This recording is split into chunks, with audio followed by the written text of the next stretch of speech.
Good afternoon, my name is Steve Creps. I'm a PGA golf professional and I'm also the Director of Instruction here at Cathedral Canyon Golf Resort.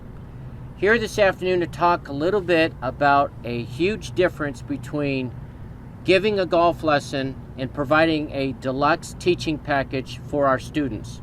Number one, we talk about playing golf more in faith and less fear. We want to hope for the best and be prepared for that. We don't want to fear the worst. Number two, we value the importance of health. As we get a little bit older in age, we lose a couple very important things. We lose range of motion, strength in the core of the range, and flexibility. So we provide Pilates and yoga stretching exercises that have a direct influence of getting these three back. The next thing we concentrate are the fundamentals of the pre-swing and in-swing effortless power, which I provided 2 videos on my website. What we're here today to talk more about is number 4, club fitting. Professional club fitting fits perfectly in our lineup as cleanup.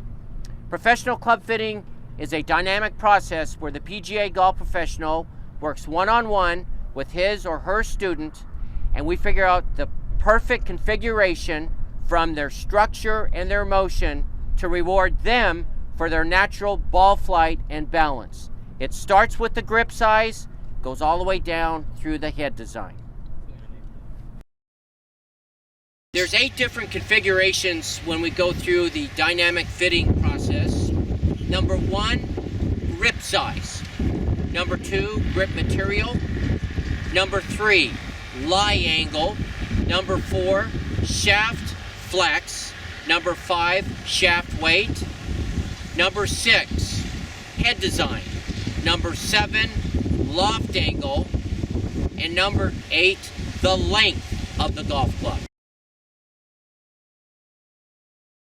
Let's start by talking about the dynamic process of fitting a student of yours. The first things that we talk about are the importance of the person's hand size. With the hand size, that allows us to fit the person properly for the proper grip size. Just in grip size, that will influence a ball either going left or to the right. For instance, a right-handed golfer that is playing with grips that are too small are actually going to smother the shot and they're going to fight the ball going left. The opposite would occur when a person's trying to use grips that are too big, they cannot release and square up at impact. A right-hander are going to leave the ball out to the right. So the proper grip size is just as important, say, as a shaft flex. We look at the shaft flex, and that's a trajectory of the golf ball in the air. We want a ball flight that has high launch and low spin. So with the proper shaft flex, this allows us to reward the person for their natural ball flight and balance. Length of the club, this is a direct influence on the person's posture. When I find a person's playing with clubs that are too long, they're too straight-legged and the weight's back on their heels. On the other side of the fence, if they're playing with clubs that are too short, they're reaching over, now their balance is out on their toes. So the length of the club is huge. Club head design. With technology, we are finding with the engineering, we're allowing students to have a lower center of gravity. So we're taking weight off top of the roof, redistributing it down below. This allows a higher launch, and with a more forgiving head and impact, there's less twisting or turning. We're going to have a lower spin. I'd like to introduce a very close friend of mine who I'm going to be professionally club fitting for a set of Ping G30 irons. And we're going to go through the process step by step, and we're going to talk you through it. His name is Cam Schaefer, and Cam is back. It's been 9 years since we fitted him for his first set of clubs, and we're going to get him updated where he's at with the dynamic process of club fitting. Okay, what do we do first, Steve? The first thing we're going to do is we're going to start with the grip size. So we're going to measure Cam's hands. We're going to actually measure the middle finger to the total size of his palm. And then we're going to allow Cam to grip different sizes of grips, and we're going to pick the perfect fitting. In fact, it's got to feel good and fit good in his hands. That's how we perform that. We allow also Cam to pick the grip material. That's pretty much up to my student on that. If they like the feel of the grip, that's going to go in their golf bag. I'm more in charge of the grip size. Okay, so how are we going to measure for grip size, Steve? Okay, well, we start with a right-hander like Cam. We measure his left hand. We put the ruler tip all the way up to his middle finger, and we measure that to the tip of his palm, and we come up with 3.5. For the total palm size in the middle finger, he's 7.5. This equates to either a standard grip size or a 32nd over, which we call gold. Gold stands for a 32nd over.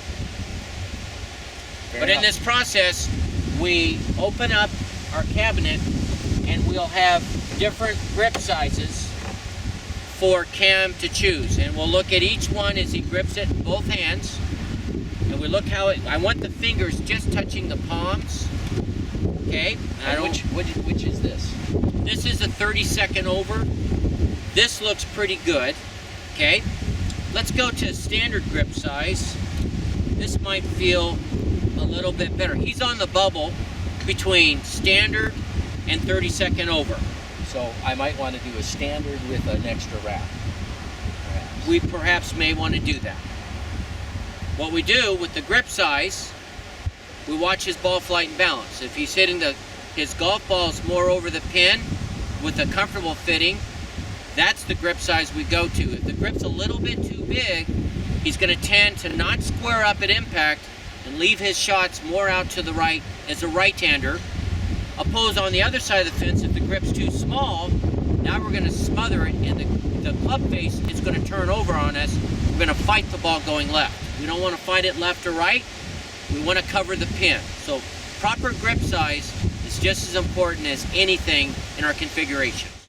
Okay, well, what's next, Steve? Well, what I've done is I've taped up 11 to 12 different irons. For example, we have a 7-iron, and Cam's going to be hitting some shots off the lie board, and where he makes contact at impact is basically going to be the attitude of his club face at impact. We're going to take a look on the bottom part of the sole here, which is the lie tape. We want the marks to be between the P and the G.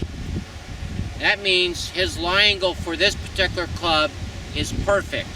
If we tend to be toe heavy, the heel is up and the toe is down. Law of physics, if the force is on the toe and the heel's up, what's the heel do? Follows the force and the club face opens. The lie angle's too flat, Cam fights the ball going right as a right-hander. On the other side of the fence, if he tends to make lie angle marks on the heel, at impact his heel's down, toe is up. Again, law of physics, if the force is on the heel, what's the toe do? It follows the force and closes. He'd be fighting shots going left. We don't want to fight left or right. We want to have the lie angle centered. That's going to get the ball flight going more right at the target. And that's what we call a proper lie angle fitting. So why don't we hit a few? Let's check out the lie and the face tape for the length. Let's hit this one, Cam. 2 practice swings.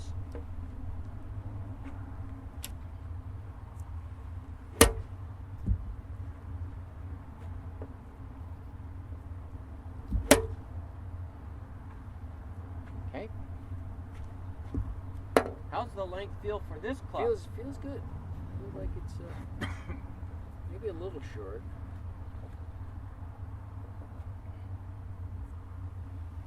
You know, it's funny, Cam. It comes down to centimeters when we have the dynamic process. This is just a tad bit on the short side. What I have looked and analyzed, this is a 1/2 inch over, and I'm still fitting you right at plus 3/4 of an inch. So even though it feels a little short, It's a 1/4 inch shorter only. So It does feel short, though. you will feel just that. a little shorter. I can feel it. Okay. Surprising how you feel that slight a difference.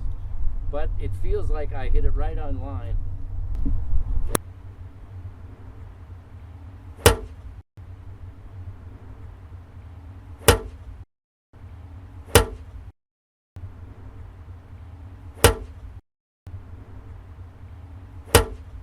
The more evidence I have, the more effective we're going to be able to fit you. Oh, nice. That's covering the pin. Hello. Okay, so what we have here with Cam finishing the iron portion of the club fitting, I have put in sequential order the flattest and the shorter 7 irons to the longer and more upright, and I put them in sequential order. With our ping fitting system, we have a 3/4 degree increments in our lie angles.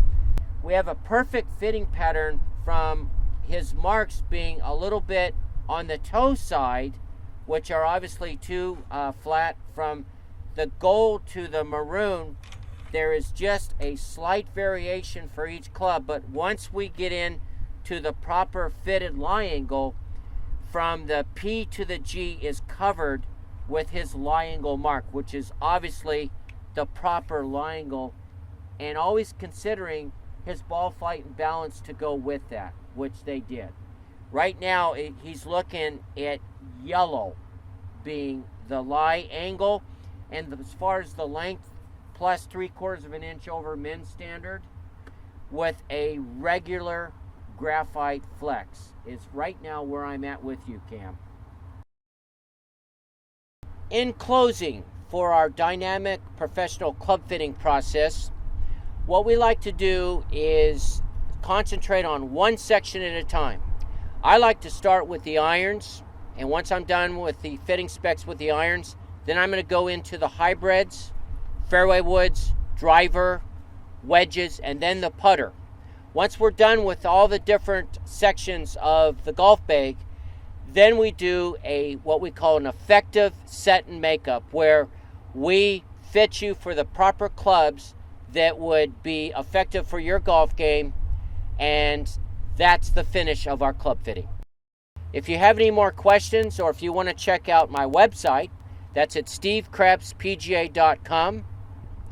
That's stevecrepspga.com. And let's have more fun on the golf course.